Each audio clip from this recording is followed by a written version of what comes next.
Electoral Commissioner's office has been working very hard on this idea, this very concept of voter registration.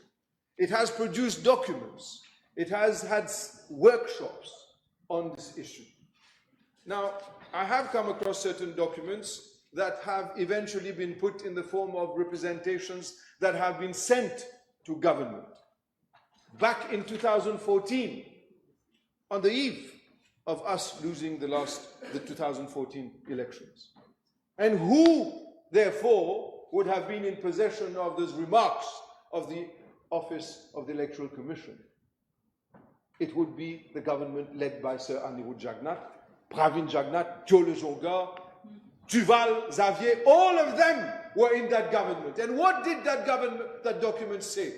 Part of those recommendations was precisely drawing attention to the principles that must be adhered to when registering voters and compiling and maintaining a voter's roll. It talked about the importance of the rule of law, integrity, inclusiveness, legitimacy, accuracy.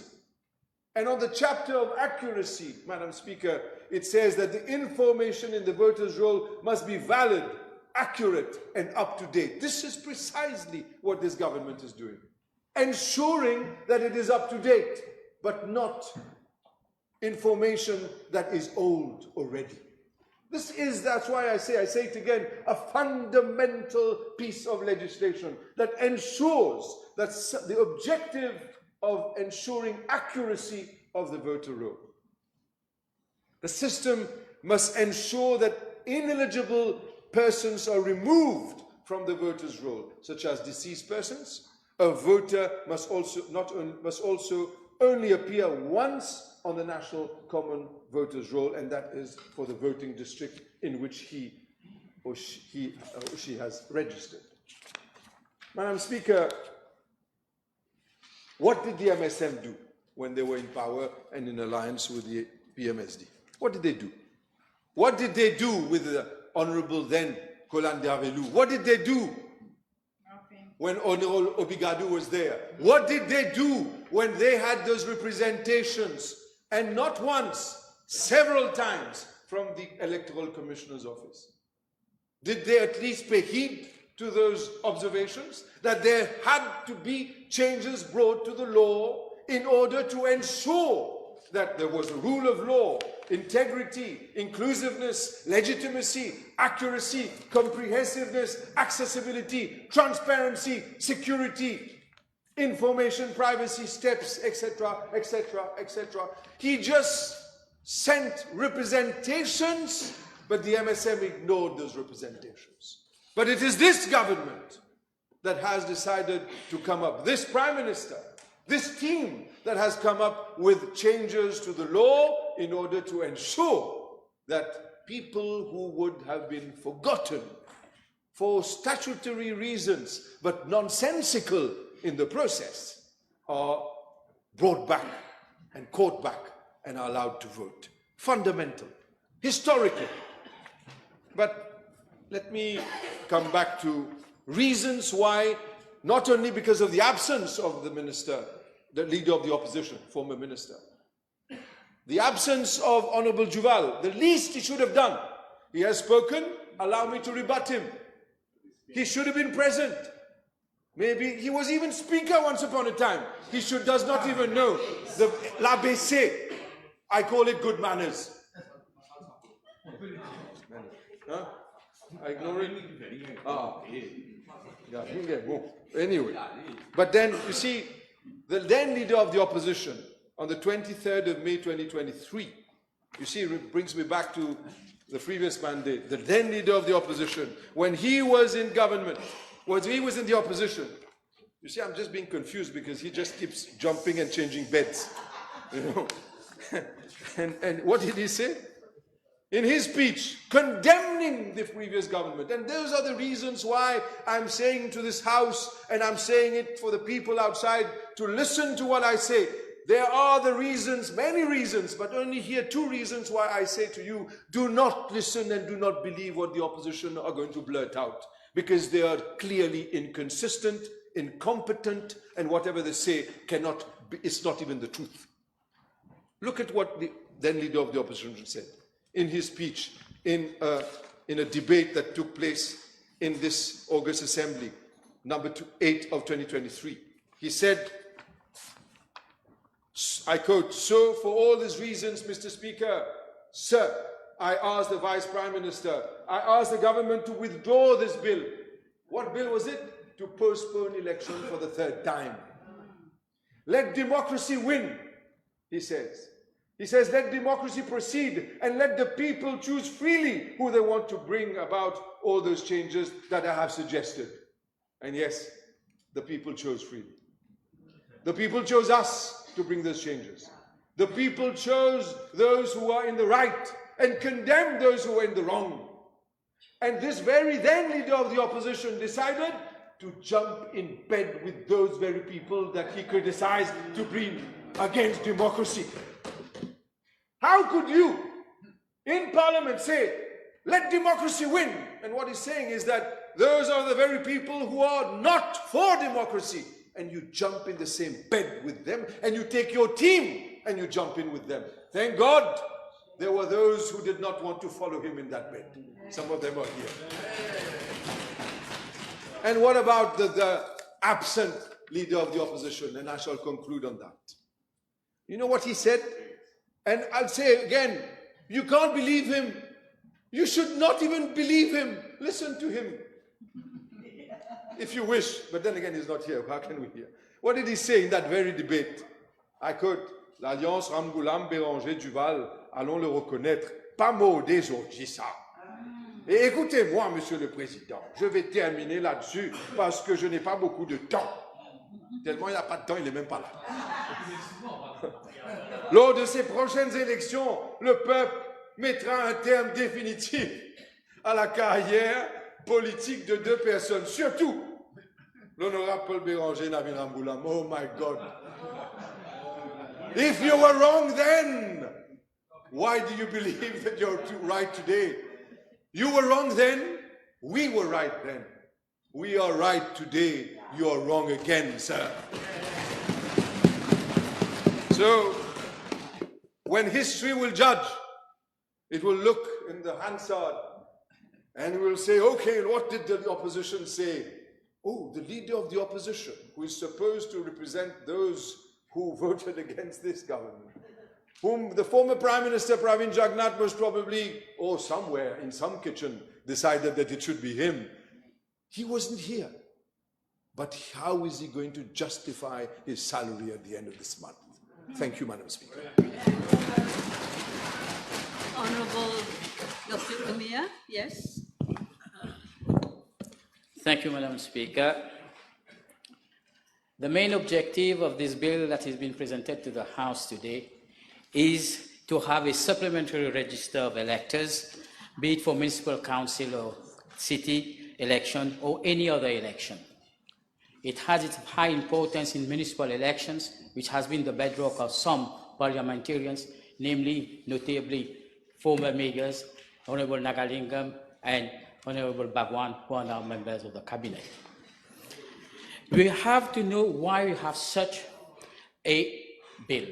The purpose of the bill is to ensure that every elector in this country, eligible elector, has access to the right to vote and have eligible access to the democratic process of the election.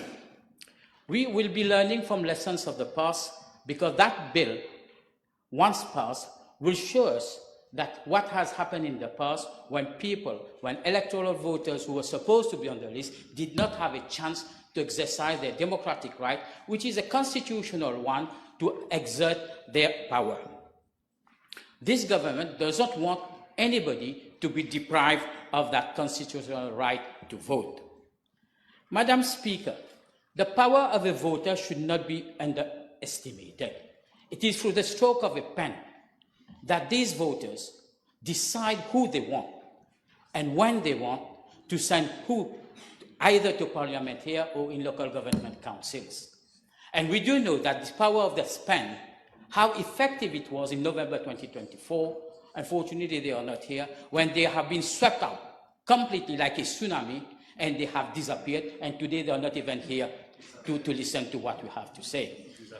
That pen is so powerful, and the people of this country know the effect of how they're going to use the pen, that during the November 24 election, there was even concerns that people were buying their own pens because they were concerned there were erasable ones that could be used to sway the course of election.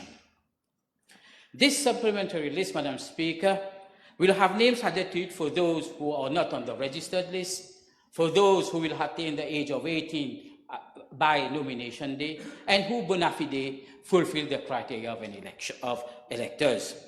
Such a bill, therefore, puts our government program at the heart of democracy, of a vibrant democracy, and strengthens our democratic values. If we look at the government program, A Bridge to the Future, it is well clear that government is committed to put on track the very founding principles of our parliamentary democracy. Madam Speaker, I will now come to why I said we should learn from the lessons of the past. In 2019, the alliance that was led by the Labour Party, at its head the current Prime Minister, Dr. Ramgoolam, was tipped to win the general election. And we do all know that afterwards what happened. We lost. Various reasons were put forward, various means of explaining and views to say why we did lose. But there was one fundamental cause, an aspect of that loss. Figures, the figures of registered electoral members. Let's look briefly at figures. It is well known that within two elections of a 5-year period, particularly when we look between 2009 and 2014, there is a swing of approximately 50 to 60,000 new electors. It's always been that way. But from 2014 to 2019, there was only 4,744 new electors. Where has gone all these new electors? Where did they disappear? Why were they not registered? Who made sure they were not registered? And I'm told that approximately 136,000 people eligible to be registered as voters in 2019 did not have the chance to exercise their right, which make approximately 14.9% of the population who were entitled to vote. And within that 136,000, from people who have gathered the right statistics, 50,000 were disfranchised from the list. Madam Speaker, those people who were disfranchised, be it deliberately because of their allegiance to one particular party, or the intention of votes to sway the votes and against the will of the government in power, or political gerrymandering by some, did make sure that these people did not have a chance to exercise their constitutional right. Unfortunately for them, now will become the opportunity, a golden opportunity whereby every person who felt he has not had the chance to be registered will be able to do so, let alone in this forthcoming local government election, but I'm sure in further elections where on the day of where the writs of election will be issued, they will have the time to do so. Madam Speaker, and when I have said a swing of 50,000 between 2009 and 2014, and then we saw only 4,900. But what happened in 2019? When we look at the registered list, we once again has a swing of new electors of approximately 50,000. Why? Because the population at large in this country had been made aware. They are alert. They are eager. They want to exercise their right. They are fed up with that government. They want to make sure. And they all use the app that their electoral office has, and they ensure that they were on the list. And it was very difficult for those who have absurd political motives to defranchise them. Today, this bill will give to those who are bona fide electors a window of opportunity to engage in the electoral process. Madam Speaker, a famous topic, the deceased. We all have heard how some people have impersonated during time and time during election to vote for those who are no longer here. And in particular, I will quote constituency number 10, in 2019, where it has been said that the dead rose from the burial grounds at early hours of the morning to return in the afternoon after having voted. Unbelievable. These rumors is because they wanted to make sure such deliberate act, petty-minded and cunning strategies, beside the targeted defranchising of electors, were used and orchestrated to ensure that the current Prime Minister did not get elected. And who was at the helm of such untouched strategies? Nobody else but a brutal, aggressive, belligerent, ill-mannered, rough loudspeaker. And who, depending on his whims and fancies, he used the same tactics against the female in this August Assembly, his favorite target being Miss Joanna Béranger and Shakil Mohammed. Madam Speaker, I cannot be more pleased with such a bill, as nobody will be able to rob the Mauritian elector of his right to vote. I would like to make to the mover of the bill two humble suggestions. I heard Honorable Duval, unfortunately, the way he mentioned it, that the way that electoral lists are being compiled is still archaic. He must remember, le temps a évolué, oui, mais il faut rendre justice à tous ces gens qui, pendant des années depuis notre indépendance, ont fait de ce détail de registre. Et bien sûr, il y aura des améliorations. Mais aller dire que c'est archaïque, c'est vraiment grotesque et mal élevé. Online registration, I'm sure, will be considered within the broader framework of constitutional and electoral reforms. So therefore, my suggestion would be if an online platform by the Office of the Electoral Commission be made for re-registration of those, together with an acknowledgement received, which they can be used as proof during the days of election. And secondly, I'm very pertinent on that one, updated the deceased list from the Department of Civil Status must be displayed in each voting room so that there is tangible evidence of those who cannot vote because they are lying peacefully in their burial grounds. Madame la Présidente, pour terminer, les projets de loi de ce gouvernement se succèdent à un rythme accéléré pour donner un nouvel élan à notre chère démocratie, qui fut l'ombre de lui-même pendant ces 5 dernières années. Et certes, il y a une certaine frustration de certains qui croient que les choses ne bougent pas assez vite. Mais il faut savoir que notre establishment est miné par ce que j'appelle, vous me permettez de servir ce mot, par des tchatois, qui font tout pour mettre du bâton dans les roues et faire capoter le changement. Et il est donc très impératif et important qu'un procès de déminage avancé soit fait et ensuite mettre, comme on dirait, the right man in the right place, que ce soit pour les nominations ou autres. Yeah, And the right woman as well. Right person.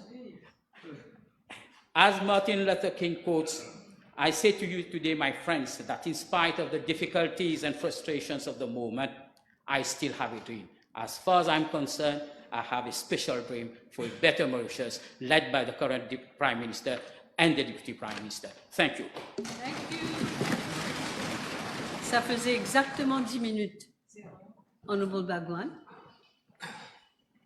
Merci, Madame la Présidente. Je ne pourrai ne pas intervenir sur ce projet de loi qui concerne l'administration régionale, que ce soit sur les élections, et on parle de toute façon de l'administration régionale, des élections régionales. Ayant été moi-même plus de 10 ans conseiller municipal, maire, à un certain des grands moments où vous étiez vous-même maire de Beaubassin-Rosier.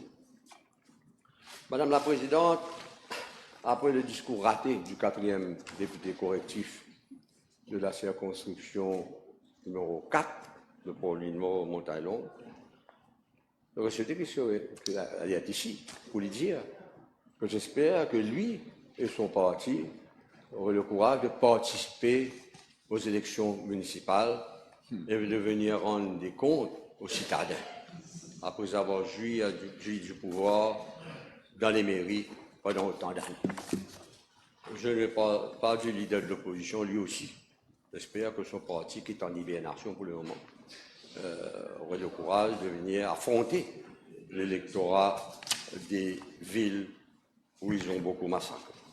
Madame la Présidente, le 4 mai prochain, le drapeau de la démocratie régionale ne sera plus en bielle. Et il flottera à nouveau, fièrement, je le dis, dans le ciel mauricien. Le gouvernement du changement, à travers le Premier ministre et le travail d'équipe avec le député Prime Minister et avec les membres de la commission électorale, ont fait un travail exceptionnel. Venir présenter à la population ce projet de loi pour amender la Representation of the People's Act, qui veut envoyer un signal puissant à tous les fossoyeurs potentiels de la démocratie. Madame la Présidente, avec ce projet de loi, la démocratie régionale sera élargie, approfondie et protégée. Et les deux amendements proposés par le Premier ministre vont dans ce sens. L'établissement d'un registre supplémentaire des électeurs pour les prochaines élections des conseils municipaux garantira que chaque électeur éligible a la possibilité de participer au processus électoral et que personne n'est privé de son droit constitutionnel de voter et de se porter candidat. Madame la Présidente, ce sont surtout les jeunes qui viennent de célébrer l'âge de la majorité, qui apporteront du sang neuf à ce corps électoral, et j'espère aussi que de nombreux jeunes brigueront les suffrages. Madame la Présidente, plus qu'une fleur envers la jeunesse. Et cet amendement est surtout un acte de foi de ce gouvernement en faveur de l'engagement de plus de jeunes en politique. Notre société fait face à de nouveaux défis que les générations précédentes n'ont pas pu venir, et l'apport de la jeunesse sera un atout dans la recherche des solutions durables. Madame la Présidente, le dépouillement des votes le jour du scrutin représente définitivement une avancée considérable dans l'organisation des élections libres, transparentes et crédibles. Encore une fois, cet amendement témoigne de notre profonde conviction que la démocratie doit être constamment approfondie et que la participation de la population au processus démocratique doit être encouragée en permanence. Madame la Présidente, la dissolution hier des conseils municipaux par le président de la République marque la fin d'une période sombre pour les collectivités locales. Je suis heureux que le leader de l'opposition soit là. Et la présentation de ce projet de loi inaugure une nouvelle ère pour la démocratie régionale. En effet, Madame la Présidente, nos mairies ont été plongées dans un coma artificiel depuis 2015. Un coma politiquement induit qui correspond à un état de perte de la conscience politique et de la sensibilité humaine et machiavéliquement orchestré par un gouvernement prônant l'autoritarisme. Ce que nous avons vu, ce que nous avons vécu depuis 2015. Il faut se rappeler, Madame la Présidente, que le gouvernement MSM, et avec la complicité du PMSD et les anciens traîtres du MMM, avait dès le départ affiché ses préférences pour le totalitarisme en amputant unilatéralement le mandat des conseils élus en 2012 de presque la moitié. Des élections municipales anticipées furent organisées en 2015, quelques mois après les élections générales de 2014. Et le MMM avait participé à ces élections. Et ce n'est que 10 ans plus tard que les électrices et les électeurs de nos villes se rendront à nouveau aux urnes. Nous pourrons régler les autres comptes, pas d'intérêt. 10 ans sans élection dans nos villes, permettant à certains élus, Madame la Présidente, sortant, de battre les records de longévité de mandat municipal, mais point de manière démocratique, mais assisé gain cash. 10 ans, Madame la Présidente, sans élection dans nos villes. Et les citadins ont beaucoup souffert en termes de services. 10 ans prolongés dans un profond coma artificiel parce que les pouvoirs des élus, nous avons connu les pouvoirs des élus locaux. Ces pouvoirs étaient confisqués par des PPS, et nous savons tous le rôle de ces PPS et des gâteaux-maris. Et les ministres que les mairies furent transformées en succursales. Les mairies étaient transformées en succursales du MSN, avec la complicité de certains. Et ils ont été complices. Cette bande ont été complices de cette confiscation de la démocratie artificielle.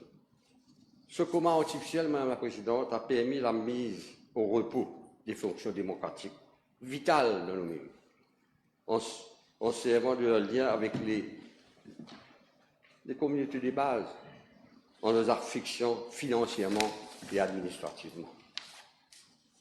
L'objectif inavoué demeurait cependant le refus et la peur. Ils avaient la peur, madame. Pourquoi n'avaient pas-ils pas organisé des élections?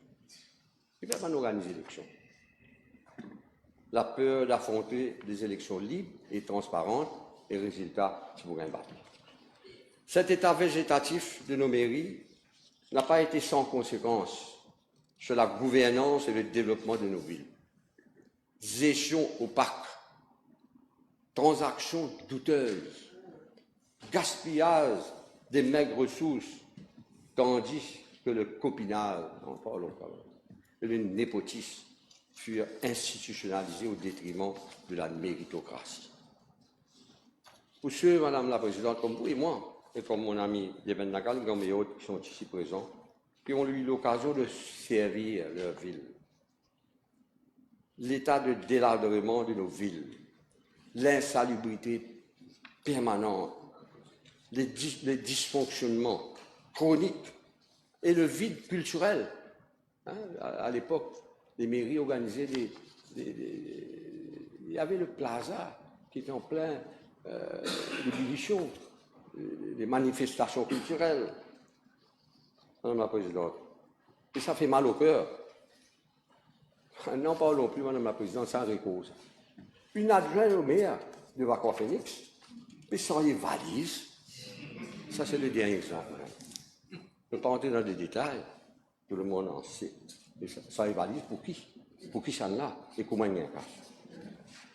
Comment ne pas éprouver de la peine, Madame la Présidente, de la tristesse, de la consternation en regardant l'état de la démocratie régionale de nos villes? Voilà où la petitesse d'esprit des politiciens orange a conduit nos villes au bord du précipice. Voilà notre bilan.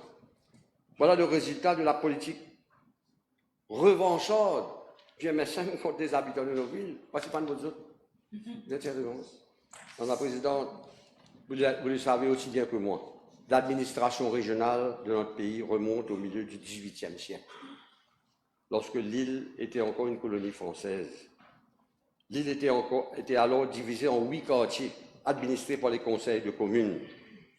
Pendant la Révolution française, les conseils de communes ont été remplacés par les municipalités, présidées par des maires.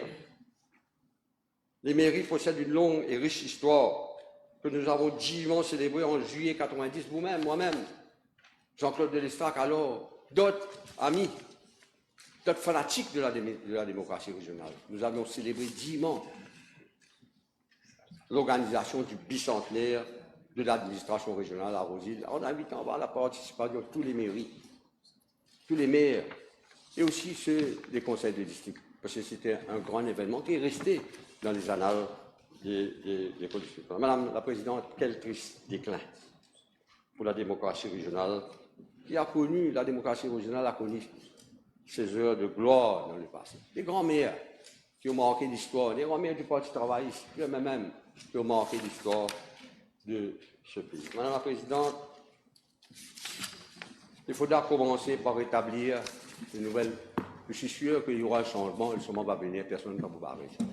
Il faudra commencer par rétablir un dialogue permanent entre les mairies et les mandats pour que le développement soit participatif et inclusif. Et nous prenons acte Nous prenons cet engagement au niveau de notre alliance.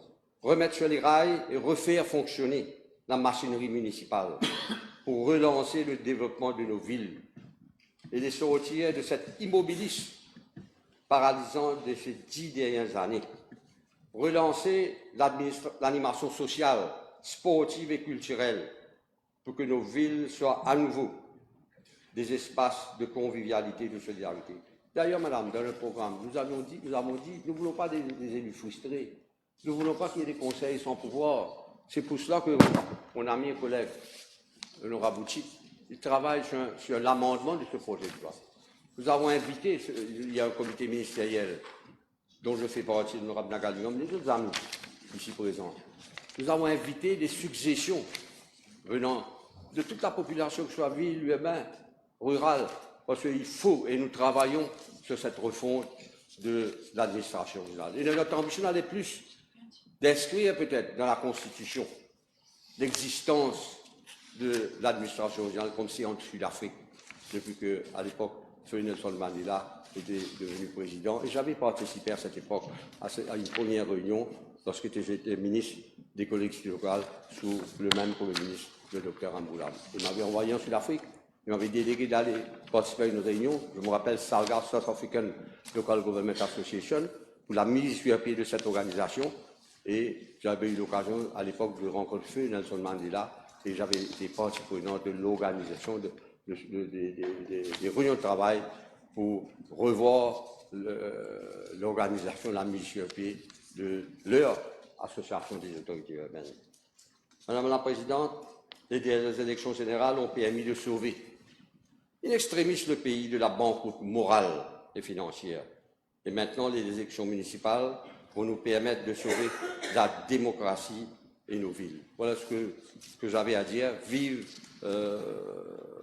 les collectivités locales et nous allons participer nous-mêmes, comme nous le faisons au niveau du gouvernement, à une refonte complète de nos villes qui méritent ce changement. Merci, madame. Merci. Honorable Minister for Youth and Sports.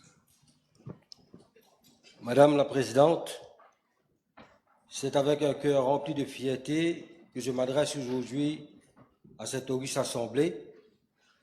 Cœur rempli de fierté quand nous allons voter un amendement historique. Ce sera une pierre angulaire dans l'histoire politique de notre pays. Que faisons-nous aujourd'hui? Nous redonnons ces lettres de noblesse à notre démocratie, aux principes fondamentaux qui sont le pilier de notre Constitution. La démocratie respire à nouveau. Madame la Présidente, nous assistons aujourd'hui à la consolidation des principes fondamentaux de notre démocratie.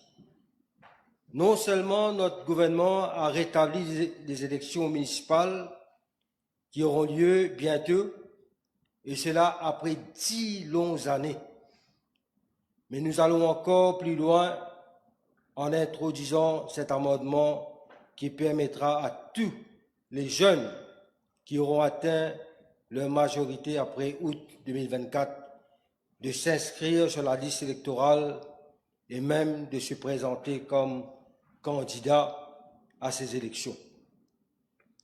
Le second amendement introduit pour la première fois à Maurice les élections municipales, le dépouillement le même jour, le CMD counting qui constitue une étape vers la modernisation de notre système électoral.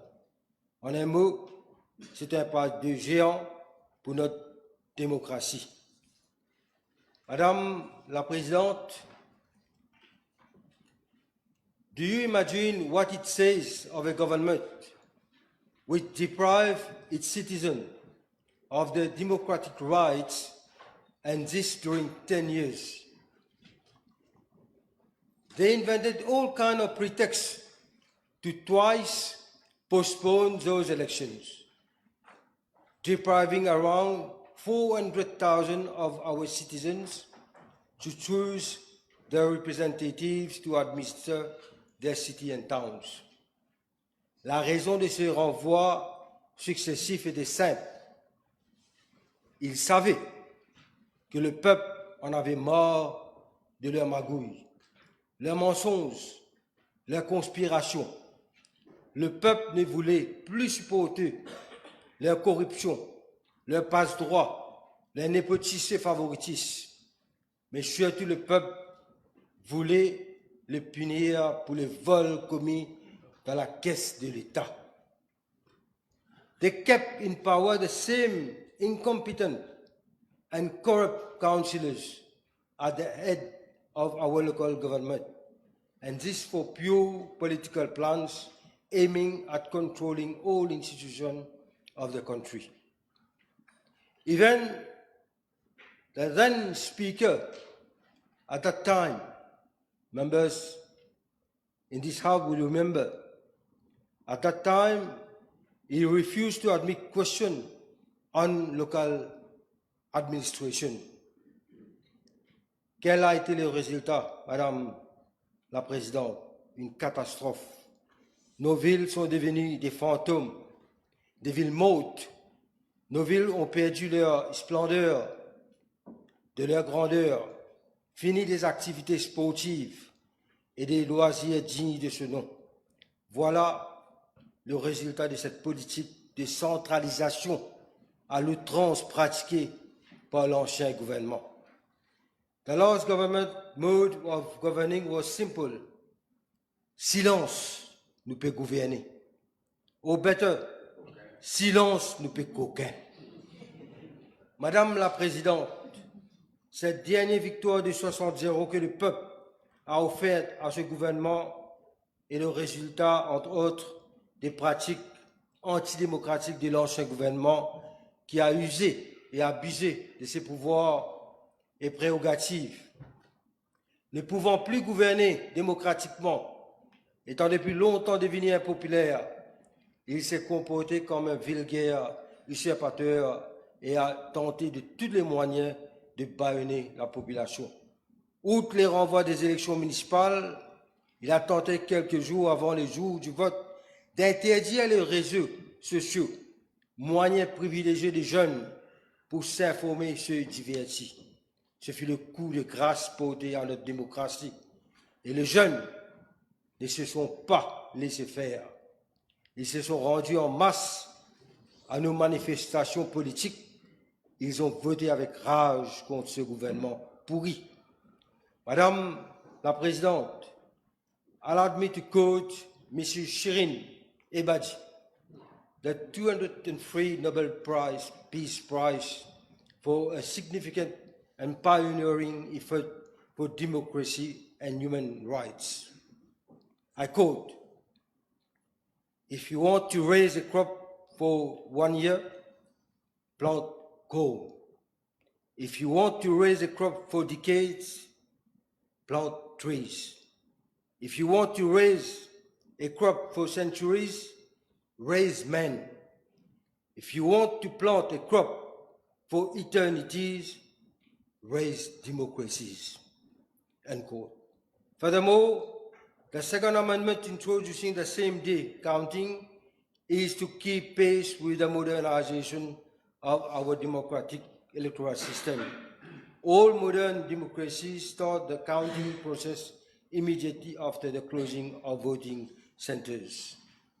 Madame la Présidente, permettez-moi d'exprimer encore une fois, en tant que membre de ce gouvernement, et pour toute ma carrière politique, ma profonde reconnaissance au Premier ministre et le vice-premier ministre pour leur passion et leur sagesse dans la gestion des affaires de l'État.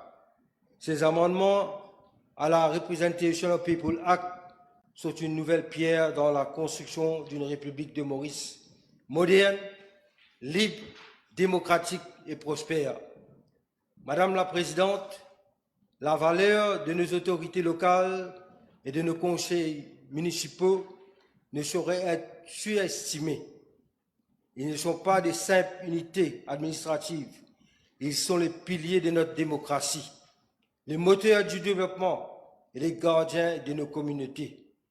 N'oublions pas que les administrations locales ont été les berceaux politiques pour de nombreux dirigeants mauriciens qui sont devenus par la suite députés, ministres, premiers ministres et même présidents de la République. Citons Serge Sagar Ramgoulam, Kassamoutim, Rajesh Bhagwan, parmi tant d'autres et qui ont débuté leur carrière politique comme conseiller municipal. Avec la volonté du gouvernement central et des équipes passionnées, des femmes et des hommes d'expérience, de jeunes remplis de la flamme de faire progresser leur ville dans ces nouvelles municipalités, nos villes deviendront plus propres, cela dans tous les sens, et reprendront vie, retrouveront leur gloire et se moderniseront. Continuons donc à investir en nos conseils municipaux et à leur renforcer et à accroître leur capacité à servir le peuple. Car lorsque la démocratie locale prospère, la nation s'épanouira. Madame la Présidente, pour conclure, permettez-moi de faire un souhait. Je souhaite que mon discours aujourd'hui, la Chambre et le peuple de notre République retiendront surtout la volonté de ce gouvernement d'être le facilitateur auprès des municipalités et leur donner tous les moyens pour nettoyer nos villes. Le mot d'ordre est grand nettoyage dans nos villes. Merci, Madame la Présidente. Merci, Monsieur le ministre de la Sécurité sociale, s'il vous plaît. Madam Speaker, I know we have a heavy agenda this afternoon, so rest assured, I won't take long. I just want to spell it loud in this House that this bill confirms the democratic fibers of the l'Alliance du Changement programme. I'm standing as spokesperson of Résistance et Alternative to express the deep support of my party to this bill. Madam Speaker, the right to vote is a guaranteed fundamental right in the Constitution of Mauritius, as well as in Article 25 of the Civil and Political Rights Covenant of the United Nations, to which Mauritius is a state party. The Constitution in Section 44 relates to the right to vote at election. It says any person who is registered as an elector in a constituency shall be entitled to vote in such manner as may be prescribed at any election for that constituency, unless he is prohibited from so voting by any law in force in Mauritius. Article 25 of the Civil and Political Rights Covenant of the United Nations stipulates that every citizen shall have the right and opportunity, without unreasonable restrictions, to vote and to be elected at genuine periodic elections. The bill aims at registering new electors in a supplementary register of electors after the issue of the writ of election up to the eve of the nomination day. Previously, registration of electors was confined to a specific yearly calendar and date, which has been described by other members of the Parliament. Every register compiled in a year came into force on the 16th August in that year and shall remain in force until the register that was next compiled comes into force. It was this electoral process which was used irrespective of the date of elections. The bill changes basically the registration process of electors in Mauritius. The bill also ensures fairness, as it guarantees the right of any person to challenge the admission of any electors to the supplementary register of electors it proposes to create. Significantly is the fact that this bill shall apply not only for the coming election of members of the municipal city council or municipal town council, but also specify that this bill opens the doors to be applied for such other election as may be prescribed. This bill, which might appear minor in change, or even rather technical change, in essence is part of, and in a way, complete the very franchise processes started in 1948 when universal suffrage was first introduced in the then colonial Mauritius. The universal suffrage at the time in 1948 was only partial, as the colonial power had the power to nominate non-elected legislative council members, and the right to vote was restricted to only electors who was able to read and write. The 1948 suffrage was enlarged in 1958 to include all citizens to vote, irrespective of literacy criteria. The system of colonial nominees was abolished. In 1976, the universal suffrage was further enlarged to grant the right to vote to citizens aged 18 years instead of 21 years. All the enlargement processes of the universal suffrage was also translated in local government elections and including municipal elections. The recent elections, especially as from 2019 general elections, highlighted a fundamental problem, whereby the system of registration of electors was leading to some form of disenfranchisement of thousands of electors. In addition, the criteria to confine electors' registration to a specific period of time was de facto eliminating otherwise qualified electors from participating in elections.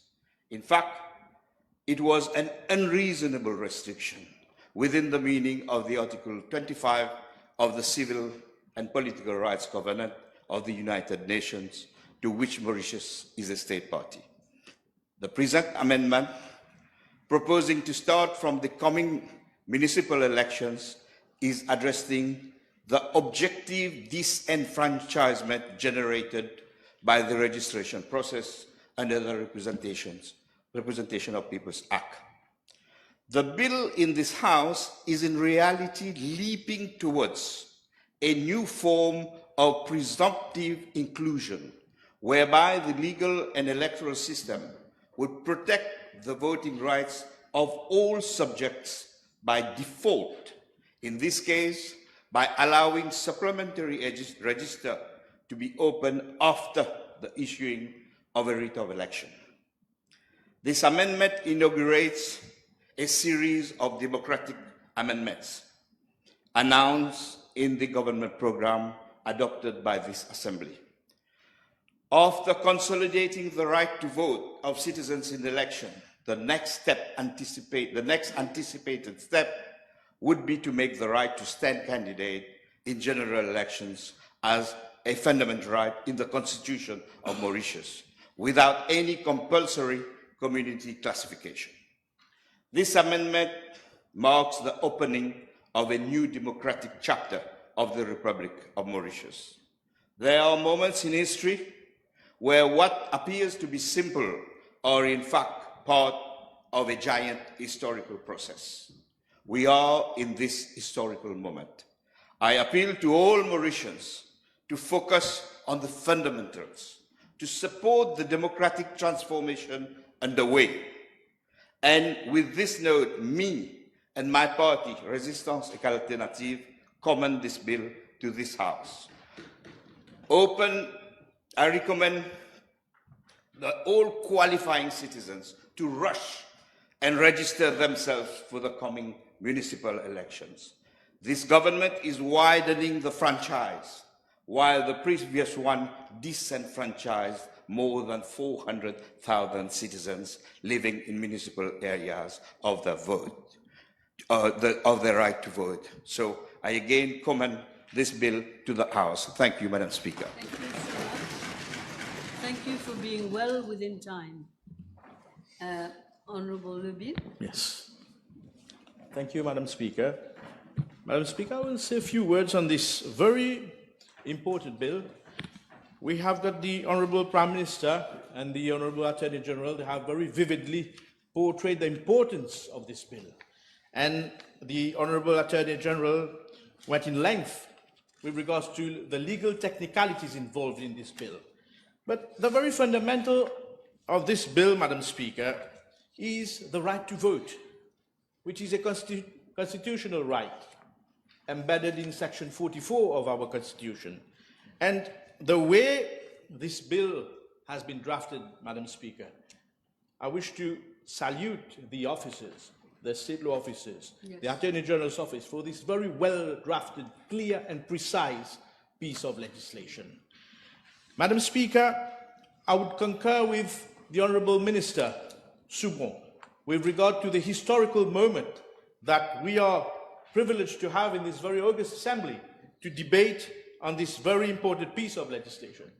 Be it a few clauses that are amending a 1958 legislation, but the importance is of paramount importance to the people of Mauritius. We have heard Honourable Minister Bagwan, Honourable Minister Nagalingam, yourself, Madam Speaker, you were previous mayors of Boba-Saint-Rosil, and today you are honourable ministers in this very august assembly. So giving back the power of the people of the townships of all these 5 towns and the city of Port-Louis to vote in the near future is a big achievement in itself, when we know in this very august assembly how municipal elections were postponed on 3 occasions for no reason. The last one was that they were preparing a very comprehensive piece of legislation, but to no avail. There is no major reforms that they did, and they just postponed because they knew very well that the people were waiting for them, were waiting to give them an electoral correction. And I salute the team of Honourable Minister Wuchit and the Interministerial Committee that are looking at a comprehensive legislation for the local elections and the local authorities. Madam Speaker, with regard to the right to vote to the youngsters that will turn 18, just one day before the next municipal elections, is a big step towards participative democracy. And we know how the youth of this country participated in bringing the Alliance du Changement in this very august assembly with an overwhelming majority. And today, I'm very sad to see that, well, the honourable leader of the opposition is present, but he has not participated in the debate. Very important piece of legislation. And a lack of decorum from Honourable Adrien Duval. I would not comment on his expose, because it was most of the time irrelevant to the subject matter of this present bill. But it is unfortunate, lack of decorum, lack of respect to this august assembly, that he is not even present when he has debated on this very bill to listen to the other orators. This is a lack of respect to democracy, Madam Speaker. And Madam Speaker, with regards to the municipal elections in a few weeks' time, I would like here to pay a particular tribute to the Honourable Prime Minister, to the Honourable Deputy Prime Minister, and to the Cabinet of Ministers, that they are walking the talk. Because coming with another amendment to another big piece of legislation, a 1958 piece of legislation, in a very few months is a big step forward to consolidate our democracy. And, Madam Speaker, I was looking at the debates in 1958, whereby several orators at that time, the bill was presented on the 10th of June 1958 by the then Honourable Attorney General, Honourable Lavoie-Pierre. And I found a paragraph that is very interesting from the then Ministerial Secretary to the Treasury, the then Dr. Ramgoulam. And I will conclude with what he said which is very relevant today itself. And I quote, "Constitutions, I think, sir, should safeguard the interests of the people. May I make bold to say that it preserves, to my mind, the rights and privileges of every citizen. Every citizen henceforth will have the same right in law, in practice, and in other ways. I think that it is a good thing. I do not think that anyone today can argue that universal suffrage is not right, that universal suffrage is not practicable because a man or a woman cannot read or write. I think that idea has now been exploded." This is what the then Dr. Ramgoolam, father of the nation, said in the debate on the 17th of June 1958, which, to my humble opinion, is very relevant with regards to preserving and consolidating our democracy. That's why I congratulate the Honorable Prime Minister and the Honorable Attorney General for bringing this bill to the House, and I thank you all for your kind attention. Thank you, Honorable Junior Minister. Merci Madame la Présidente. Je vais aller directement au projet de loi proposé, l'amendement au projet de loi, et ne pas répéter ce que les autres orateurs avant moi ont dit pour gagner du temps, mais je ne peux m'empêcher, en pensant aux notes que j'ai lues du professeur Jocelyn Chanlao, l'histoire politique de Maurice, être d'accord avec les deux orateurs avant moi que nous vivons un moment historique. Un moment historique parce que ce qui pourrait sembler être une petite formalité vient compléter effectivement l'exercice de suffrage universel, puisque nous allons bientôt aux élections municipales et il y aurait eu des jeunes, beaucoup de personnes qui n'auraient pas eu ce droit de vote. Donc je salue ce travail abattu, la proposition des dirigeants de ce gouvernement, le Premier ministre, le Deputy Prime Minister et tous les partenaires de l'Alliance, le gouvernement dont je fais partie. Je suis heureux de faire partie de cet exercice démocratique que nous vivons en ce moment. Je crois que l'histoire retiendra la date du 19 mars 2025 comme l'accomplissement, l'aboutissement du vote universel. Vous savez, il y a beaucoup de choses, même si ça semble être, pour reprendre les mots de l'honorable Duval, être à compte-gouttes. Ce n'est pas à compte-gouttes. Quand on retire l'homme de l'eau qui était en train de se noyer, il faut également retirer l'eau de l'homme, puisque c'est encore plus douloureux que de le retirer de l'eau. Ce bateau était déjà rempli d'eau. Maintenant, à chaque fois que nous avançons, nous voyons qu'il faut retirer de l'eau. Mais je suis reconnaissant au chef du gouvernement qui, à part de retirer l'eau du navire, revient aussi approfondir la démocratie promise dans le programme gouvernemental. Je vais prendre une citation de Jacques Derrida, « Être démocrate, même si souvent on voit que le verre est à moitié vide, être démocrate, ce serait agir en reconnaissant que nous ne vivons pas dans une société assez démocratique. Et c'est ce qui nous fait pousser nos limites pour amener encore un peu plus de démocratie. Je prends note que cet amendement amène avant tout un registre complémentaire qui donne l'occasion à tous ceux, je crois que c'était le 16 août et non juin, comme mentionné par l'honorable Duval, tous ceux pas inscrits sur un registre au 15 août de 2024, la possibilité de voter pour les municipales qui arrivent bientôt.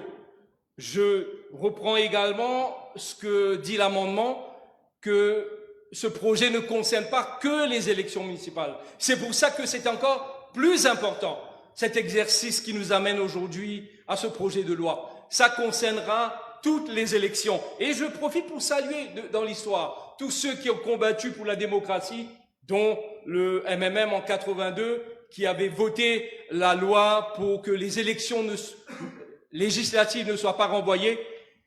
Nous arrivons maintenant à d'autres projets de loi pour amener cet approfondissement de notre démocratie. Ce registre complémentaire, la démocratie ne marche pas tout seul.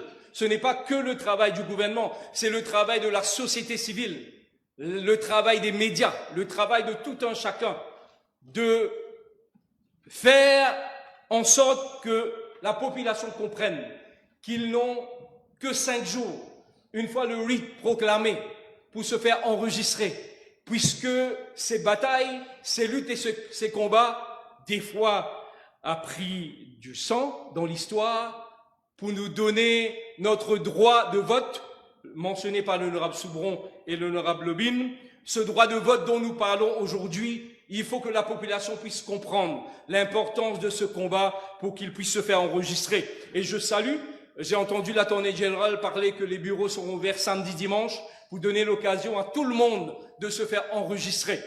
Vous savez, quand on prend le droit de 400 000 électeurs des villes pendant 10 ans, je suis dans la circonscription numéro 19, Stanley-Rosil, et je connais le problème, la problématique des citadins tous les jours. Quand nous comprenons la gestion d'une municipalité, d'une ville, connaissant le souci, les problèmes que connaissent les gens dans les villes, prendre ce droit équivaut à ce que le gouvernement précédent ne savait pas ce qui se passait dans les villes, où il n'avait aucun souci des gens des villes ou peut-être des deux. Donc, je trouve inconcevable que le régime précédent ait voté des lois pour repousser 3 fois les élections municipales. 400 000 personnes privées de leurs droits constitutionnels pendant 10 ans. Et je suis reconnaissant de voir que ce gouvernement a à cœur le droit fondamental, constitutionnel des gens. Vous savez, ce n'est pas qu'un approfondissement de la démocratie. C'est une leçon de bon sens. Et je suis tout à fait d'accord de la façon que ce projet a été rédigé, et je salue le travail de l'Attorney General également et de tous les techniciens, puisqu'il y a aussi la manière de faire. Je prends note que quelqu'un peut contester un nom qui est inscrit sur le registre électoral et que l'officier doit obligatoirement informer la personne dont une correction est faite à son nom. Donc la manière de faire, c'est pas juste la loi, mais c'est la façon de faire aussi qui nous amène à la façon de gouverner. La façon de gouverner, vous savez, le Premier ministre, en ouvrant les débats, a parlé de suppression de la liste électorale ou les gouvernements qui ont repoussé les élections. Pourquoi est-ce que vous enlèverez les noms d'une liste électorale? J'ai été témoin dans 3 circonscriptions où j'ai travaillé, dans la circonscription Savane-Rivière-Noire, Belle-Rose, 4 bornes et maintenant Stanley-Rosil. À chaque fois, le traumatisme connu par les agents, par même les électeurs dont les noms n'étaient pas inscrits, ils n'avaient aucun recours. Aujourd'hui, grâce à cette loi, à l'amendement à cette loi, les électeurs ont la possibilité de se faire inscrire. Où nous savons que les noms étaient mal inscrits, des fois volontairement. Donc, ce qui leur donnait aucun moyen et aucun recours pour amener leur devoir électoral. Aujourd'hui, nous avons devant nous un exercice qui redonne à la République de Maurice ses lettres de noblesse. Vous avez un gouvernement qui n'est pas dans les calculs politiques, qui amène la démocratie avec lourd de sens. Une démocratie qui ne calcule pas qui c'est qui va voter, où est-ce qu'il va voter, combien d'électeurs doivent être enlevés de la liste, quel découpage doit être fait. Vous avez un gouvernement aujourd'hui qui a vraiment à cœur, quand vous voyez tous les amendements, le premier aujourd'hui, il y en aura d'autres, promis par l'Attorney General et le Premier ministre. Nous savons qu'aujourd'hui, nous avons un gouvernement qui n'amène pas le traumatisme à la population. Je vais terminer pour rappeler à tout le monde, aux dernières élections, ce qui s'est passé quand un trauma a saisi la population, se rappelant de ce qui s'était passé en 2019. 2019, quand les bulletins disparaissaient, quand les boîtes disparaissaient, quand les camions étaient truqués, tout était truqué.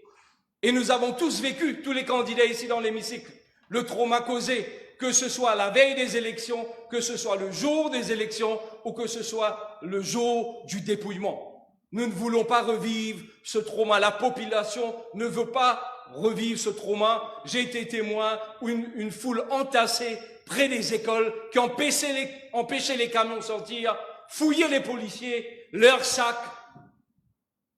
Maurice ne veut pas revivre ça. Et je suis reconnaissant à ce gouvernement, reconnaissant à cette équipe de démocrates qui amène un vrai sens démocratique à notre République. Merci, Madame la Présidente. Merci. Honorable Wuchik, please.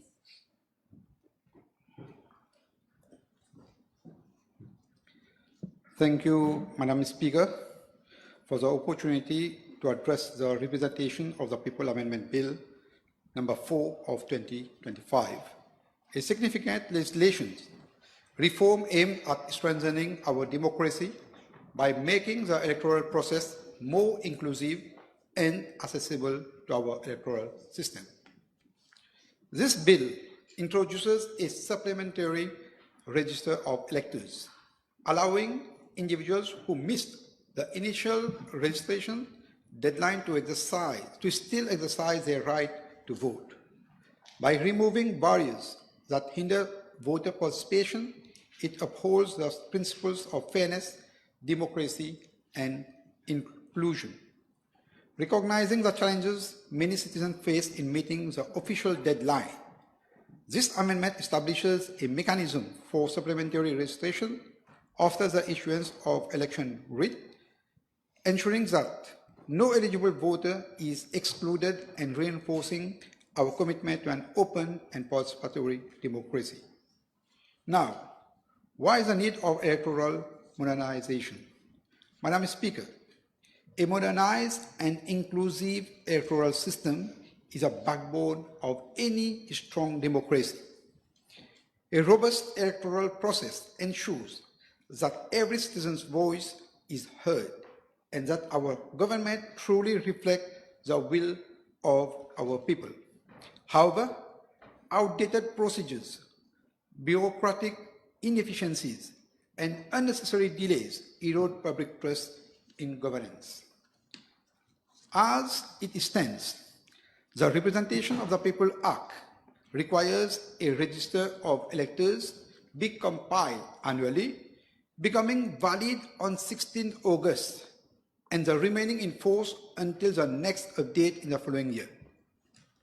This rigid time frame creates a major flaws.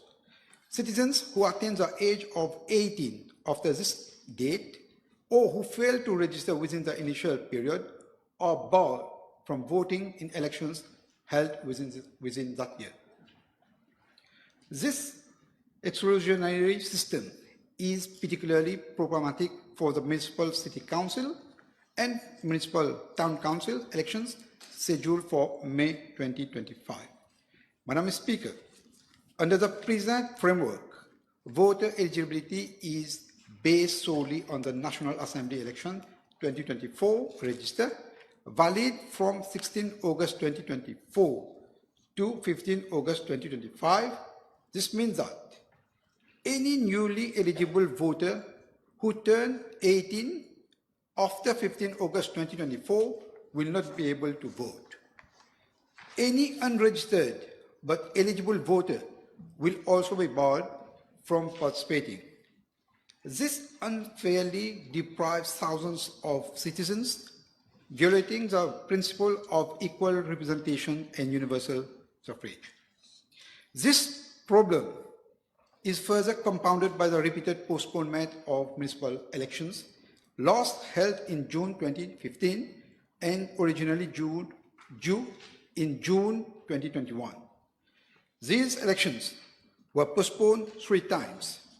First in June 2021 under the pretext of COVID-19, then again in June 2022 without valid justification, and finally in June 2023 through amendment of the Local Government Act enacted without transparency or proper consultation. Madam Speaker, this unprecedented move bypassed the democratic process, depriving citizens of their fundamental right to elect their local representatives. Recognizing this failure, our Prime Minister, Dr. Navin Chandra Ramgoolam, has taken decisive steps to restore faith in democracy by ensuring that the municipal council elections proceed in May 2025 without further delay. On a parallel line, an interministerial committee and a technical committee has been established to oversee the necessary reform. Additionally, citizens have been invited to submit their views on electoral improvements by 31st March 2025, reaffirming our commitment to participatory governance and democratic engagement. Madam Speaker, the representation of the People Amendment Bill directly addresses these systemic flaws by introducing a supplementary register of electors for the municipal and town council elections of 2025, and the key provisions include, first, creation of a supplementary register of electors. This register will be compiled immediately after election writ are issued. It allows individuals who missed the initial registration deadline a second chance to register. Ensures that no voter is denied their constitutional rights due to the rigid administrative deadlines. Second, strict eligibility criteria. Only unregistered eligible voters may apply.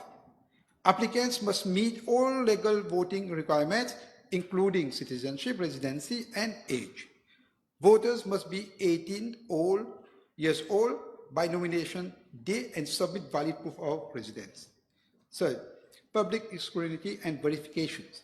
The supplementary register will be published and available for inspection at the Office of Electoral Commissioner at least one day before nomination day. Citizens will have the right to verify their details and raise objections if necessary. Fourth, prevention of electoral fraud. Duplicate registration will not be permitted. The Electoral Commissioner will oversee a rigorous verification process to maintain electoral integrity. Fifth, oversight by electoral authorities. The Electoral Commissioner will have the authority to verify and process claims fairly. Fraudulent registration will be punishable by fine up to 10,000 rupees or imprisonment up to 1 year. Madam Speaker, this proposal has been reviewed and endorsed by the Electoral Commissioner, who has welcomed the measure as a progressive step towards greater voter participation and integration. The Electoral Supervisory Commission, which has raised no objection and has encouraged further discussion on enabling Mauritian expatriates to vote by proxy. Furthermore, consultations are underway with the Office of the Electoral Commissioner for same-day vote counting in the coming election, an initiative aimed at enhancing transparency, efficiency, and public confidence. Madam Speaker, this bill is not just about voter registration. It is about strengthening our democracy. It will increase voter turnout, ensuring a more representative government, restore faith in democratic institutions after years of electoral uncertainty, empower young voters, ensuring first-time voters are not excluded due to bureaucratic delays, enhance public trust, making elections more transparent, fair, and inclusive. While concern may arise regarding potential administrative challenges, the government has implemented strong safeguards to mitigate risks, and these include a strict verification process to prevent fraudulent registration, transparency mechanism with independent observers overseeing the process, public awareness campaigns to educate citizens on registration process. Madam Speaker, before I conclude, I wish to inform the House, democracy is more than just election. It is about ensuring that every eligible citizen has a fair and equal opportunity to shape the future of our nation.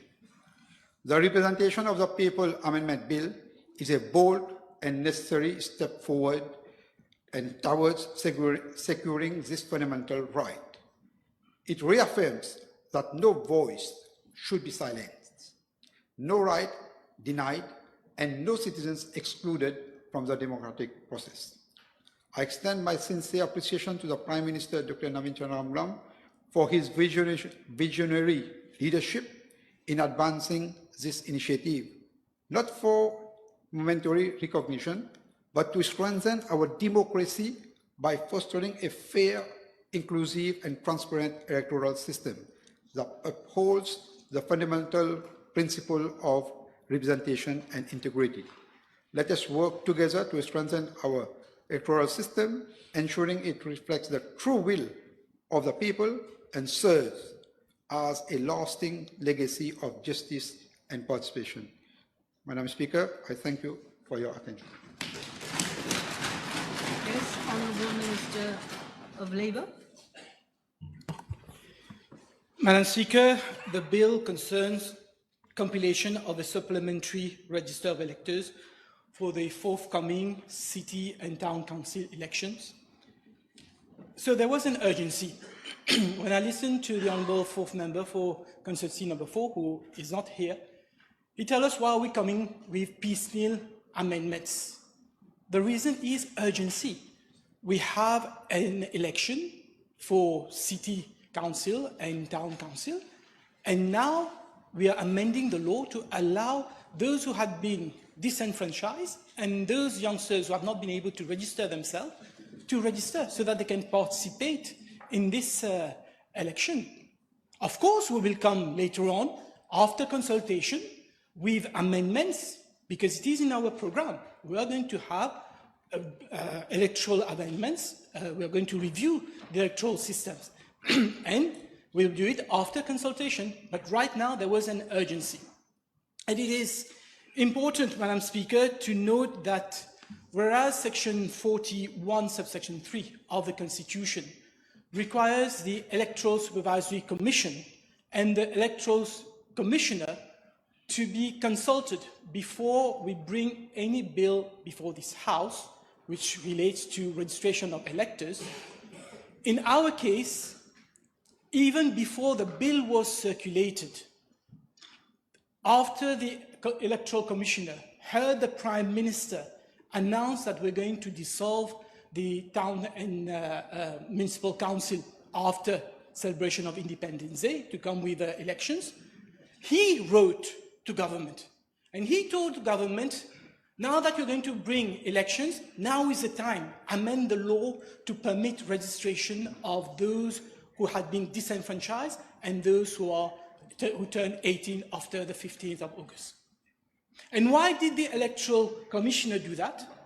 Because we have had a number of meetings since the last election of 2019. And the Honourable Fourth Member for Constituency number 4 is correct. There was a letter dated 24th April 2023, signed by the Honourable Prime Minister, who was then only Dr. Amboulam, Paul Béranger, and Xavier Djudral. I was privileged to form part of the team that drafted those proposals. And those proposals relate to improving the registration process of electors, the voting and counting process. So not just the registration. There were 26 proposals. Today we're applying only one of those 26 proposals. So we still have time, and we will come, and we will make the appropriate amendments. The Electoral Commissioner and his office received us several times, explained to us. We worked together, we tried to find a solution. But the major stumbling block was change in legislative provisions. We could not extend the registration, we could not come with a supplementary register of electors without legislative changes. And in front of us, we had the MSN. And they were totally reluctant to bring any amendment to the law. This is the truth. And today, Honourable Duval is sitting next to the MSN. the same MSN, who refused to bring any legislative change to permit disenfranchised voters to vote at the elections. Madam Speaker, there has always been complaints by people who did not vote, who could not vote. They turned up to the polling station and their name was not on the list. But what happened in 2019 was unprecedented. Unprecedented. We had officially, I'm talking about the official figures published by the Electoral Commissioner, 6,813 people turned out to vote. People who are usually entitled to vote, who usually vote, whether it is for general election or municipal election, they're used to vote. They went there, their names were simply erased. They didn't have their name there. And that had an outcry. Because 6,813 people, if they were allowed to vote, they could have made a difference. I'll give you some figures, official figures, Madam Speaker. Election of 2019, constituency number 1. The difference between the 4th member and the 3rd member was 47 votes. And 550 people complained, they turned out and they were not allowed to vote. Constituency number 15, the difference between the 4th and the 3rd was 49 votes. And 486 people turned out and was not allowed to vote. Constituency number 16, where Honourable Antil is there. There was only 25 votes between Honourable Antil and the 3rd elected member. And 500 people turned out to vote and were not allowed to vote. Constituency number 19, 443 people were not allowed to vote, and the difference was only 80. So you can see, Madam Speaker, if people who are allowed, who usually vote, were allowed to vote, we may have had a different result in 2019. This is why it was very important for the leaders of the parties in the opposition to come together and meet the Electoral Commissioner and come with proposal, because we could not continue with this disenfranchisement. And today what we're doing is truly historical, because today we're giving a chance to everyone whose name is not on the list, which has already been published, who did not make any complaint in the month of May, which they could have done. Today we're giving all these people, not just those who turned out 18, but even those whose name are not on the register, to go after the writ has been issued, to register themselves for 5 days. Why only 5 days? The Honourable Attorney General has explained very clearly. The reason is because we have to work backwards. There's only 15 days between the day of writ and the day of nomination. The minimum is 15 days. So you have to you have to make concession for people who are going to object, the hearing of the objection, the determination of the objection, and the publication of the updated register. So that's why we could only give 5 days. But of course, as he has carefully explained, the Electoral Commissioner has taken all the necessary precautions to make sure that the electoral centres the registration centres would be open even during weekend for people to be able to go and register themselves if their name is not on the list. Madam Speaker, the Honourable Prime Minister also talked about the counting on the same day. Again, we had extensive meetings, Honourable Béranger, Honourable Ramgoulam, myself, and other members of the MMN, and even Nouveau Démocrate was with us, Honourable Lobin. Before the election, general election, we wanted same-day counting. And we came with proposal. We didn't want the ballot boxes to move from the polling station. Unfortunately, for practical reasons, and also because in order to give effect to same-day counting for general election, we needed to amend the law through regulation, but it is the president who makes a regulation. It is the president acting on advice of cabinet to do so. We did not control government. Now that we're in government, now we're able to pass the necessary regulation to ensure first day that same-day counting is a reality, at least for now for the municipal and town election. But of course, this is still work in progress, Madam Speaker. As I said, we had 26 proposals.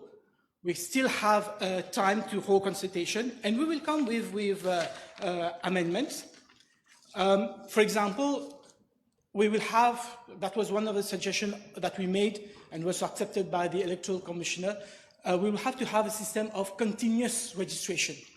At the moment, you know, there's canvassers who come for a few months per year, and then the list is computed in May, you object or you don't object, and then it is finalized in August.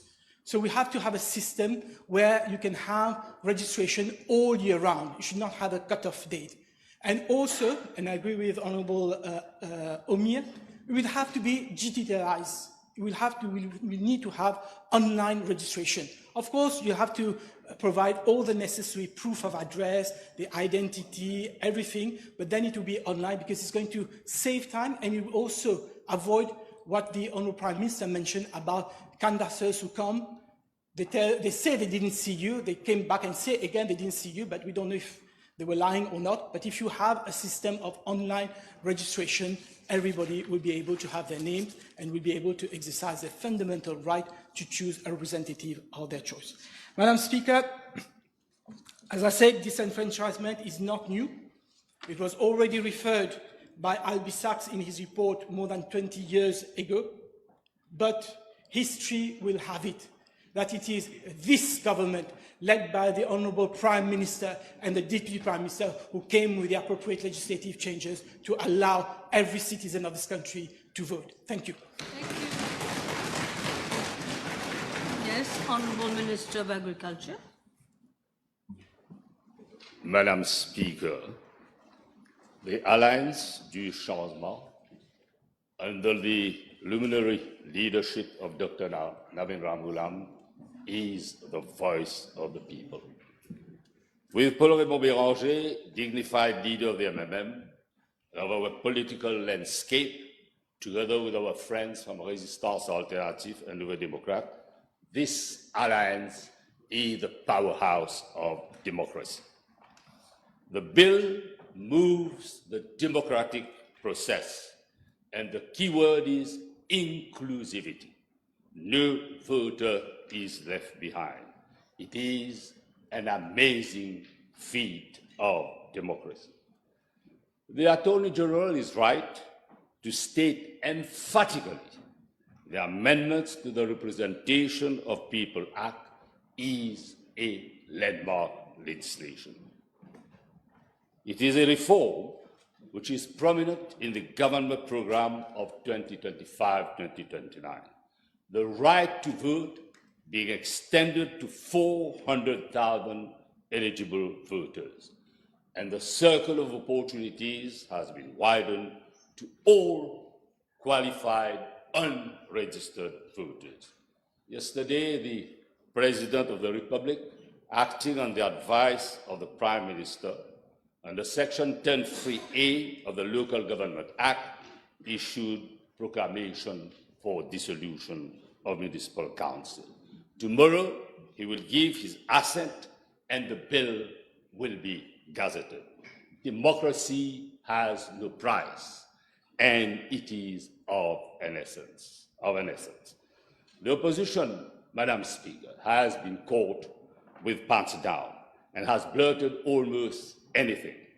I do not know of any voter who would be against the amendment to the Representation of the People's Act. The Attorney General has thoroughly explained the merits of the amendment. The relevance of the supplementary register will be extended to other elections by way of regulations. Madam Speaker, the MSM councillors are all out. Flat out, total exit. They have left a mess. The forthcoming municipal election will be an opportunity now to redress the situation with dignified, effective, meaningful, and transparent leadership at local government. Be it local or central government, Madam Speaker, the management was the fantasy was the politics of fantasy, corruption, lies, and fake news. It's good to recall we made provision for at least one person of opposite sex to stand as a candidate in every ward. Of course, Prime Minister and Deputy Prime Minister gave firm commitment in International Women's Day celebration for fair representation at the next general election. The bill may be halfway home in anticipation of a comprehensive legislation on electoral reform. May I remind the House, the MSM regime deliberately denied the voters of the Municipal City Council and Municipal Town Council their legitimate rights. Under false pretenses, elections were postponed till the decadent, filthy, corrupt regime was wiped out. It's good to recall that since 2015 to 2023, the then Vice Prime Minister and Minister of Local Government brought the Local Government Act to the House to be amended 4 times. It was a cowardice act, the fear of being trounced at the polls, and it had nothing to do with pandemic COVID. Besides, borders were reopened to commercial flights in July 2021. Village councils were held on the 22nd of November 2020. Rodrigue had held its regional Regional Assembly elections on the 27th of February 2022 as scheduled despite fair or foul weather. In 2023, the regime came with a certificate of emergency to amend the Local Government Act so as to empower the President, acting in accordance with the advice of the Prime Minister, to further extend the lives of the entire Municipal City Council and the Municipal Town Council or the entire Village Council for another 2 years. There is a constitutional underpinning to the Local Government Act since there is provision for fair representation of women in every ward. This bill is a great stride. Prime Minister is moving amendments to the Representation of People's Act to enfranchise all eligible and qualified voters for the forthcoming municipal election. Counting will be held on the same day in the voting centre, and as Prime Minister has stated, it can be done by way of regulation. Ballot boxes will not be transported. Doubt of tampering will be eliminated. Clarity, certainty, rights and obligations are being fulfilled. The Electoral Commissioner has given firm assurances. It is a reaffirmation of our commitment to democracy, inclusivity, and fairness.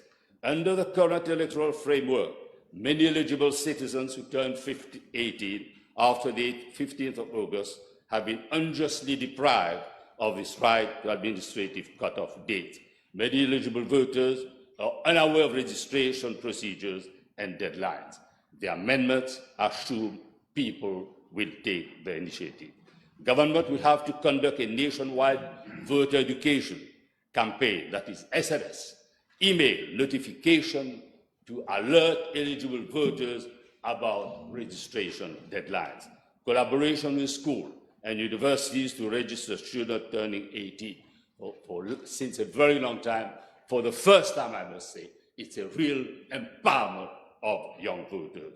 We have to make sure that mobile registration units be set up to reach a vast majority. Madam Speaker, there will be 2 registers that have been stated. I won't go over it, but let me make it quite clear that there is a sizable percentage of the electorate who feel more convenient and comfortable to make online application. And we're told that provisions will be made to ensure that there will be online application to be registered as a voter. Our economy is service-oriented to a large extent, and the supplementary register should be the gateway to comprehensive register, and it will come as and when required. Madam Speaker, who has not complained to the Electoral Commission that the canvasser has failed to act diligently because of omission over registration. And the classical reply is the eligible voter is not at home. People travel, and there should be no reason for omission. The loopholes are being plugged to avoid flimsy argument for non-registration. Madam Speaker, let me remind the House, there are many who don't have the means and acumen to make the online application as and when it will be done. But it was Mr. Sumaya Lala, then acting deputy to the Electoral Commission, who advised the Prime Minister, who advised the Premier, Sir Siusaga Rambulam, that door-to-door canvassing for registration should stay forever. It was said 2 years prior to 1967 general election. A note of caution, Madam Speaker, and warning to those who want to manipulate the system to register illegal voters. The penalty is clearly spelled out in Section 39D4A. The provisions are clear and the penalty is heavy.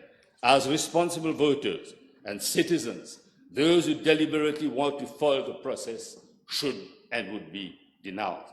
Madam Speaker, we are yet to be told by the Electoral Commission if voting will start at 7 a.m. and would be over at 5 or 6 p.m. It's good to recall that the last hour of canvassing can make the difference, and it is still in the psyche of many voters that the door of voting centres close at 6 p.m. Let me conclude by saying, Madam Speaker, we have travelled a long way. And we've travelled a long way to consolidate democracy. We've travelled a long way to enfranchise those who are eligible to vote but are not on the register. This is democracy, and the process of democracy is being moved because it's a government well entrenched in a democratic process. Thank you very much. Deputy Prime Minister. Madame Speaker,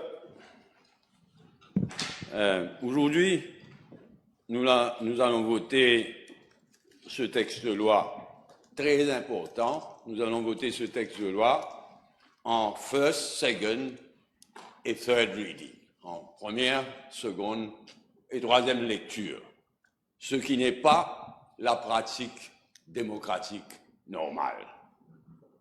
Mais ceci dit, si nous ne le faisons pas, un certain nombre de jeunes de 18 ans n'auront pas le droit de voter, ne pourront pas voter aux élections municipales du 4 mai prochain et ne pourraient pas non plus être candidats à ces élections municipales. Et cela parce que la façon dont l'exercice d'enregistrement des électrices et des électeurs se déroule sous la loi actuelle. En effet, comme a été dit, comme a été expliqué avant moi, chaque année, une nouvelle liste d'électeurs et d'électrices entre en vigueur le 16 août, après que tous ceux qui y ont droit se sont enregistrés. Et tous ceux qui ont 18 ans à cette date, qui ont désiré être enregistrés, qui ont voulu être enregistrés, ont un droit de vote. Mais ceux qui ont 18 ans, entre cette date et la date d'entrée en question l'année suivante d'une nouvelle liste d'électeurs et d'électrices, ne peuvent ni voter, ni se porter candidat. C'est cela la vérité. C'est cela pourquoi nous agissons d'urgence aujourd'hui et que nous allons voter la conscience claire, ce texte de loi en première, deuxième et troisième lecture. C'est d'ailleurs ainsi qu'aux dernières élections générales, 1205 électeurs et électrices des villes ayant atteint l'âge de 18 ans après le 15 août 2024 n'ont pu voter ou se porter candidat. D'où donc le Supplementary Register que cette loi permettra au commissaire électoral de dresser avant les prochaines élections municipales du 4 mai 2025. 2025, hein? Oui.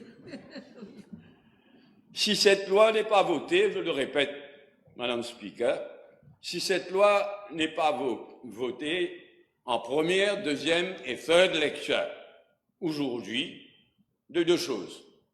Soit quelques 1200 jeunes électeurs et électrices ayant 18 ans n'auront pas le droit de voter ou d'être candidats, soit nous aurions à retarder de quelques jours ou de même quelques semaines les élections municipales. Et cela, nous ne le voulons à aucun prix. Nous voulons que les élections municipales se tiennent à la date annoncée.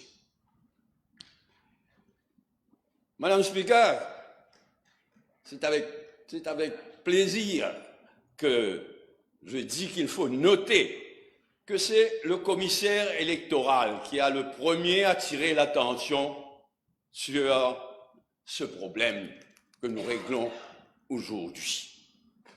Et la commission électorale, de son côté, est d'accord avec le projet de loi qui est devant nous. C'est donc un grand pas en avant. C'est un signe de respect aussi, un grand coup de chapeau, un signe de respect aux jeunes. Même s'il n'y avait que deux ou un, le symbole est très fort. Nous faisons cet effort, nous passons un petit peu outre à la pratique démocratique normale par respect pour les jeunes. Parce que nous ne voulons pas qu'un seul jeune ayant eu 18 ans ne puisse pas voter s'il le désire ou se porter candidat aux prochaines élections municipales, Madame Speaker. C'est quelque chose de formidable que nous réalisons aujourd'hui. Mais c'est notre devoir que nous remplissons vis-à-vis des jeunes une fois de plus. Une fois que nous aurons fait cela, Madame Speaker, le same day voting pour les élections du 4 mai et pour les prochaines élections générales, nous le souhaitons tous, cela se fera une fois tous les problèmes pratiques réglés. De plus, il est à noter que la commission électorale a demandé au gouvernement d'examiner la possibilité que nous allons faire, mais d'examiner la possibilité d'amender la loi pour que la diaspora mauricienne, les Mauritian expatriates, puissent voter par proxy. Ce n'est pas chose facile à faire, et peut-être que d'autres moyens de donner le droit de vote à la diaspora existent. Nous allons nous pencher là-dessus et faire porter une attention particulière à ce que donc la commission électorale nous a demandé d'examiner, mais nous profitons aussi pour féliciter encore une fois le commissaire électoral et son équipe pour les idées qu'ils nous donnent et pour le travail qu'ils font et pour le service qu'ils rendent au pays, Madame Speaker. Et tout cela, nous le faisons, tout cela, nous le réalisons parce que c'est notre devoir, mais nous le faisons en attendant qu'une bonne réforme électorale avec une dose de proportionnel fasse de notre système électoral une démocratie exemplaire. Madame Speaker, je suis fier ce soir d'être avec tous les députés ici présents pour franchir encore un pas en avant sur le chemin de la démocratie et surtout quand nous le faisons tous ensemble au nom de notre jeunesse. Merci, Madame Speaker.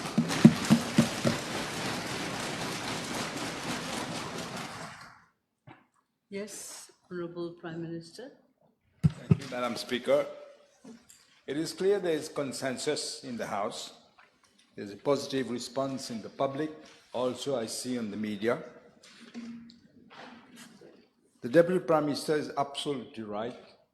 This was an urgent matter because otherwise many young people would not have been able to vote if we want to maintain the date of we decided on. But who could really be opposed to giving the people in towns their right to choose their municipal councillors after 10 years? Who could be opposed? Who could be opposed to, as Honorable Ashok Subban rightly said, we are widening the franchise. This is the word he used. Who could be opposed to that? I must also thank Honorable Reza Tim, because he pointed out about the narrowness in several constituencies of the votes. I must tell you, Madam Speaker, in constituency number 10 in 2019, I lost by some 632 or 38 votes. But there were more than 1,000 people who actually did not manage to vote in that constituency. That gives you an idea. Some complained, some did not complain. They protested on the media, on the radio, they protested, but they didn't go and complain officially. This is what we have seen. And so it's important. Every vote is important. I thank him for having pointed this out. Honorable Juval was at pains to say he agrees, but. It's always the same. He agrees, but. On ne gouverne pas avec des mais. His confusion about the Commonwealth citizen being allowed to vote in municipal was incredible. I think the Attorney General response was, it stunned him. It was a deadly response. He said, Honorable Juval is factually and legally plainly wrong. It is not the case. As for the question of online registration, which was canvassed, allowing expatriates to vote, allowing the diaspora to vote, this was canvassed also before the last elections, and I'm glad the Electoral Commissioner has taken it up again. There are difficulties in this. We are aware that there are difficulties, but we will examine this further with the Electoral Commissioner and the ESC, because all difficulties, we must be able to overcome them. They have overcome them in other countries, we should be able to overcome them. The last point was about preserving anonymity. If you count on the same day, if you don't move the ballot boxes, you are likely to know which region has voted for whom. But I was just now saying to the Deputy Prime Minister, those who are sur le terrain, they know. I knew, in 91 I knew who the area who voted for me, who didn't actually vote for me. But it is important that we preserve anonymity. The vote must remain secret. We will do everything for it to remain secret. Madam Speaker, with these few words, I commend the bill to the House. The motion needs to be seconded. You're seconding the bill. Second reading, you're seconding the second. The question is that the representation of the People Amendment Bill number 4 of 2025 be read a second time. Those in favour say aye. Aye. Those against say no. The ayes have it. Public Bills Committee stage.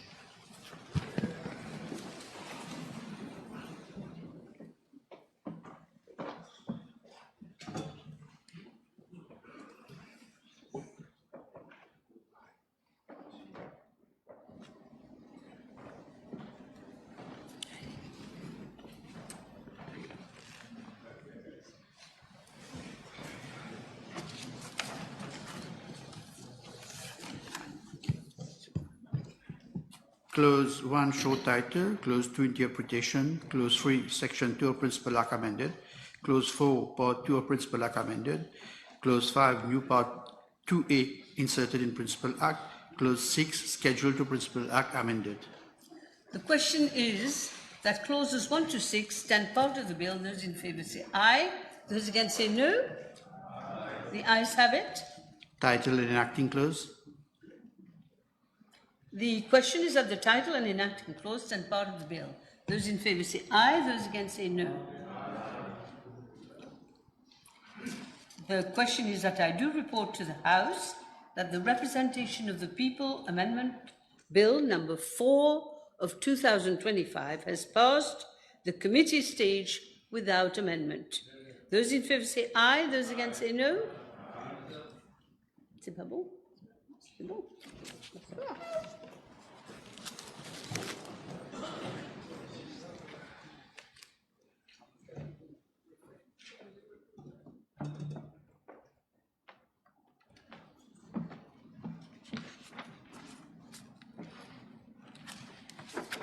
Honourable members, I have to report to the House that the Representation of the People Amendment Bill number 4 of 2025 has passed the committee stage without amendment.